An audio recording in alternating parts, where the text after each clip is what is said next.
Recently, you amazed us. You had a scholarship to go study in London. Scholarships.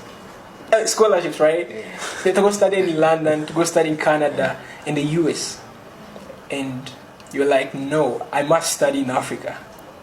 How great was that? Thank you very much. I think I don't see it as something that is strange or something that is new.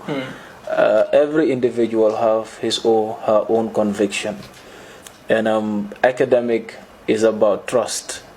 You go to places you trust, you shape a future for yourself based on your readiness, and basically the things that I'm searching for, we can fix it. We just have to look inward. We have to start looking down, because relying on the West has not solved the problem. And Garvey said one thing that was very important. Any leadership that teaches you to rely on another race for survival, that leadership will enslave you. Osman, we've been reading this great book with you, The Post-Development Reader. Yeah. And present something like a mainstream media propaganda. What do you say about that? Yeah, thank you so much. I think that is the work of Majid and Victoria, which is a very good work in development studies. But basically, if you look at the mainstream media, it operates in a way that way before the publication of this very book, in fact, it has ever been there. And that is the beauty of academic, because they can always look into things that happen in our societies and come up with solution to it.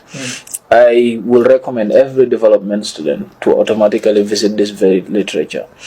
Now, looking at the mainstream media, we have been portrayed as a continent in a way that there is no life in this continent. The continent is not developing. It is looked at as a continent that only has poverty in it.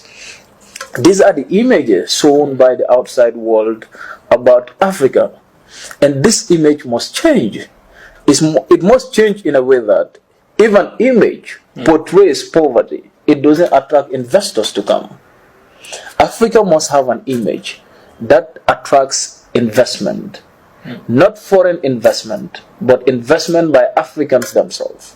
We have so many individuals living in the diaspora, and that is why I always make this call.